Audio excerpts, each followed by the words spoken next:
इनकी सदारत कर रहे हैं माननीय शाहनवाज खान साहब जी और पंडाल सरफराज खान जी और पंडाल में मौजूद मेरे मुअज़्ज़िज़ बुजुर्गों, मेरे भाइयों, मैं मलका अख्तर वार्ड नंबर 46 से और मैं बहुत आभार व्यक्त करती हूँ समाजवादी पार्टी का कि उन्होंने मुझ पर विश्वास दिखाया और ये टिकट हमें दिया और ये हमारे लिए एक बहुत बड़ा चैलेंज है और हमें इस जीत को ऐतिहासिक बनाना है। मैं चाहती हूँ कि वार्ड नंबर 46 की जीत ऐतिहासिक बने, जिसकी गूंज पूरे जिले में पहुंचे और जिले में समाजवादी पार्टी की जीत ऐसी हो जो लखनऊ तक पहुंचे।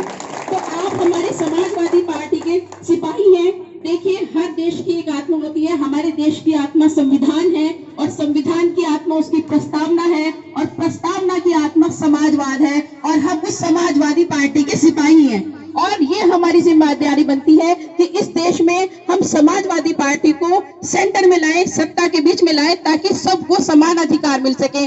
सारे छोटे बड़े, हिंदू मुस्लिम सिख ईसाई, चाहे वो दलित समाज से हैं, वो किसी भी वर्ग से आते हैं, हमारा मेन काम है सबको साथ लेकर चलना, सबका विकास करना। और मैं आपके इस वार्ड नंबर 46 की बहू हूँ, आपकी इज्जत हूँ, इस खाना खंडी की बहू हूँ, इस घर की इज्जत हूँ। मेरी इज्जत अब आप लोगों के कंधे पर है। मैं उम्मीद करती हूँ कि आप ऐतिहासिक वोट देकर ऐतिहासिक जीत के साथ मुझे जिला पंचायत सदस्य बनाएंगे और इंशाल्लाह यहाँ से खाना खंडी और वार्ड नंबर 46 और देहात, ये हमारा सहारनपुर देहात, ये हमारा दूर तक जाएगा और हम बहुत मजबूती से काम करेंगे और माननीय अखिलेश यादव जी के साथ कंधे से कंधा मिलाकर काम करेंगे, उनको मजबूत करने का काम करेंगे। और मेरी आपसे यही अपील है कि आप अपनी बहू बेटी मुझे जो है वो आप वोट दें, दिल से वोट दें। और मैं सच में हकीकत में मैं काम करने आ रही हूँ, मैं आपके लिए वो सब काम करने आ रही हूँ जो आप एक तवक्को रखते हैं अपने कैंडिडेट से।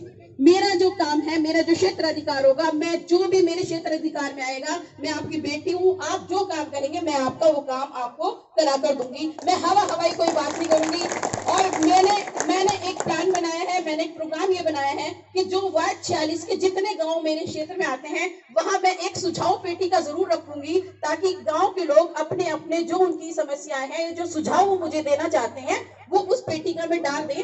और मैं ये ड्यूटी लगाऊंगी कि हर हफ्ते उसमें से वो सारी सुझाव और शिकायतें वो मैं एक रजिस्टर मेंटेन कराऊंगी, उसमें लिखूं और फिर उस पर विधिवत जो कार्य होगा वो ठोक बजाकर कार्य हो, हवाई काम ना हो।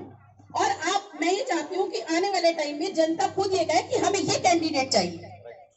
मैं ये चाहती हूँ कि आपके ऊपर कोई भी थोपा ना जाए, आप अपनी मर्जी से अपना कैंडिडेट चुने, आप लोगों को ये आजादी हो, लेकिन इसके लिए यही है कि आप अपने वोट की ताकत को पहचाने। वोट बहुत कीमती है। हमारे बड़े बुजुर्गों ने, हमारे जो गए हैं लोग, उन्होंने बहुत कुर्बानियां दी हैं। हम अपना इतिहास नहीं जानते, कभी हमने अपना इतिहास जानने की कोशिश नहीं की है। हम सिर्फ एक भीड़ तंत्र है, एक वोट तंत्र है और एक भेड़ चाल में चलते हैं।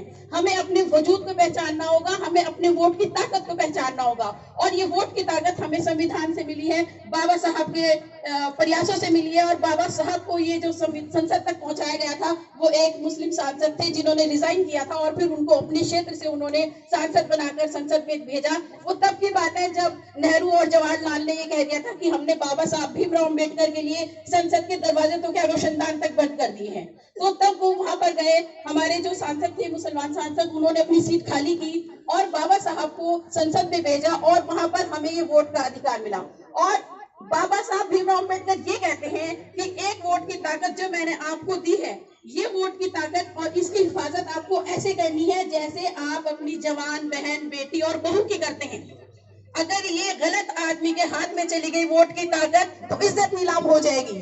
तो इसीलिए आप अपनी वोट की ताकत को सही जगह इस्तेमाल कीजिएगा, अपनी वोट की ताकत को अपनी आवाज बनाइएगा। आप इतनी शक्ति, इतनी ताकत मुझे दीजिएगा कि जिसकी गूंज जिला सहारनपुर से होते हुए लखनऊ तक पहुंचे।